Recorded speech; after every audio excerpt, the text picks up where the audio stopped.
ناظرین، محمد بن قاسم کا پورا نام عماد الدین محمد بن قاسم تھا۔ آپ بنو امیہ کے ایک مشہوری زمانہ اور ظالم سپہ سالار حجاج بن یوسف کے بھتیجے تھے۔ محمد بن قاسم نے 17 سال کی عمر میں سندھ فتح کر کے ہندوستان میں اسلام کو متعارف کروایا۔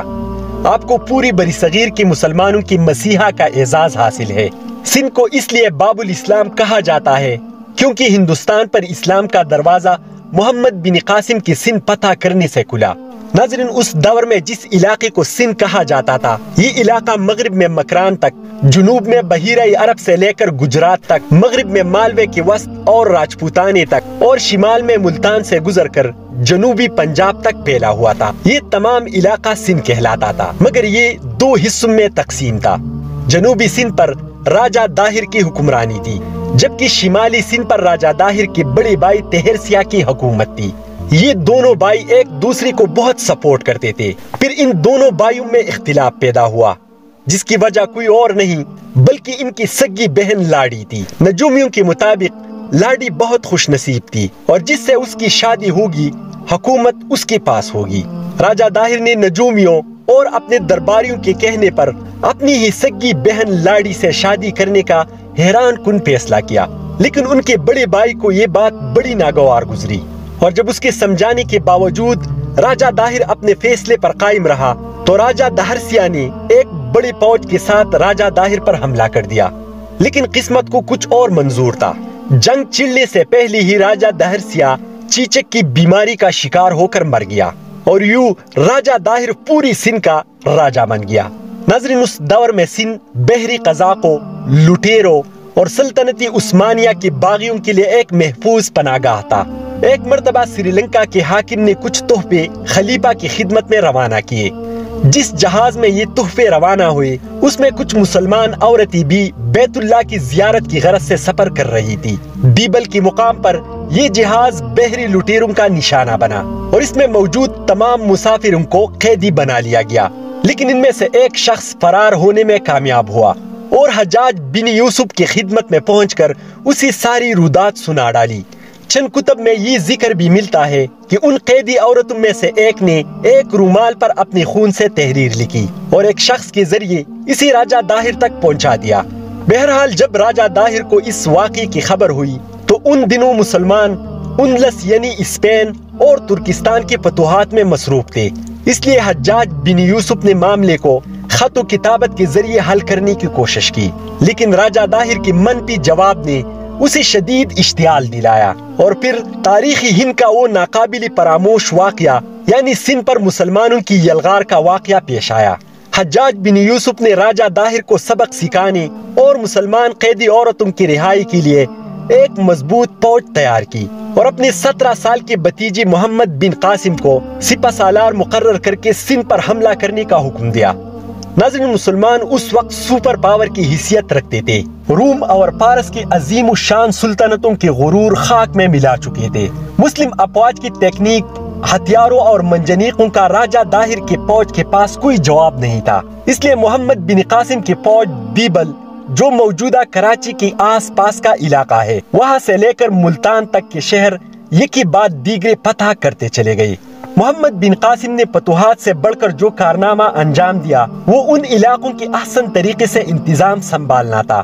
اس نے فتح کے اگلے روز ہی یہ اعلان کروا دیا کہ جو بھی اپنے مذہب پر قائم رہنا چاہے انہیں اپنے مذہبی طور طریقے اپنانے کی مکمل آزادی حاصل ہے، کسی پر بھی زور زبردستی نہیں ہوگی۔ اس کے علاوہ مندروں اور گرجوں کا سالانہ وظیفہ بھی بیت المال سے مقرر کیا۔ وہ عوام میں اتنا مقبول ہوا کہ لوگوں نے ان کا مجسمہ تعمیر کروا کے شہر کے وسط میں نصب کر دیا۔ ناظرین، اب اس کہانی کا تاریخ دور شروع ہوتا ہے۔ تقریباً ساری مورخین اس بات پر متفق ہے کہ محمد بن قاسم سندھ فتح کرنے کے بعد 2 یا 3 سال زندہ رہے۔ یہ نوجوان سپہ سالار محض 20 سال جبکہ بعض مورخین کے مطابق 19 سال کی عمر میں اس دنیا سے رخصت ہوا۔ لیکن سب سے افسوسناک پہلو یہ ہے کہ محمد بن قاسم نہ تو میدانی جنگ میں مرے اور نہ کسی بیماری کے سبب، بلکہ ان کی موت اپنی ہی حاکم کی جانب سے دی گئی سزا کے نتیجے میں واقع ہوئی۔ ناظرین، حجاج بن یوسف کے مرنے کے بعد خلیفہ ولید بن عبد الملک نے مشرقی ممالک کے تمام گورنروں کے نام احکامات جاری کیے۔ کہ وہ تمام فتوحات اور پیش قدمی روک دے۔ اس طرح محمد بن قاسم کی شمالی سندھ کو فتح کرنے کی خواہش ادھوری رہ گئی، اور پھر اس کے چند ماہ بعد 96 ہجری میں خلیفہ ولید بن عبد الملک کا انتقال ہوا۔ خلیفہ ولید بن عبد الملک کے انتقال کے ساتھ ہی فاتح سندھ محمد بن قاسم کا زوال شروع ہوا۔ ولید کے بعد اس کا بھائی سلیمان بن عبد الملک خلیفہ بنا، جو حجاج بن یوسف کا سخت دشمن تھا۔ حجاج کا انتقال اگرچہ اس کی خلافت کے آغاز سے پہلے ہوا تھا، لیکن اس عداوت کا بدلہ اس نے حجاج کے تمام خاندان سے لیا۔ محمد بن قاسم کو بھی حجاج بن یوسف کے خاندان کا فرد ہونے کی جرم میں عتاب کا نشانہ بنایا گیا۔ ناظرین، محمد بن قاسم کے موت کے حوالے سے 2 بیانات تاریخ کی کتب میں درج ہے۔ چچ نامہ سندھ کی تاریخ پر پہلی باقاعدہ کتاب سمجھی جاتی ہے۔ اس کتاب کے مطابق محمد بن قاسم نے راجہ داہر کی موت اور اس کی فوج کو شکست دینے کے بعد دستور کے مطابق مالی غنیمت اور راجہ داہر کی بیوی اور بیٹیوں کو اپنے حاکم خلیفہ سلیمان بن عبد الملک کو بھجوایا۔ راجہ داہر کی بیٹیوں نے خلیفہ کے سامنے پہنچ کر جھوٹ بولا اور کہا کہ وہ خلیفہ کے لائق نہیں، کیونکہ محمد بن قاسم انہیں پہلے ہی استعمال کر چکا ہے۔ اس بات پر خلیفہ وقت سلیمان بن عبد الملک بہت زیادہ ناراض ہوا اور اس نے حکم دیا کہ محمد بن قاسم کو بیل کے کال میں بند کر کے گھسیٹتے ہوئے ان کے سامنے لایا جائے۔ اس کے حکم پر عمل ہوا اور محمد بن قاسم کو بیل کے کال میں بند کر کے گھوڑوں کے پیچھے باندھ کر گھسیٹتے ہوئے واپس لایا جا رہا تھا کہ دم گھٹنے سے دردناک طریقے سے ان کی موت واقع ہو گئی۔ چچنامہ کے مطابق بعد میں خلیفہ کو راجہ داہر کی بیٹیوں کا جھوٹ معلوم ہو گیا اور اس نے ان لڑکیوں کو بھی زندہ دیوار میں چنوا دیا۔ ناظرین، محمد بن قاسم کی موت کا دوسرا بیان البلادری کی کتاب فتوح البلدان میں موجود ہے، جس کے مطابق 714 عیسوی میں حجاج بن یوسف کے انتقال کے بعد سلیمان بن عبد الملک نے حکومت سنبھالی۔ وہ حجاج کو سخت ناپسند کرتا تھا۔ اس نے حکومت سنبھالتی ہی حجاج بن یوسف کے منظوری نظر افراد کو قید کروا دیا۔ چنانچہ محمد بن قاسم کو بھی قید میں ڈال دیا گیا اور دوران قید ہونے والے تشدد کے نتیجے میں محمد بن قاسم کی موت واقع ہو گئی۔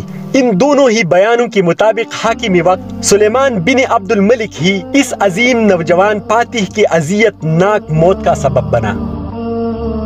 آج کی ہماری ویڈیو میں بس اتنا ہی۔ امید ہے آپ کو ہماری ویڈیو پسند آئی ہوگی۔ اس امید کے ساتھ کہ بہت جلد ایک نئی ویڈیو لے کر آپ کی خدمت میں پھر حاضر ہوں گے۔ تب تک کے لیے مجھے دیجیے گا اجازت۔ اللہ حافظ۔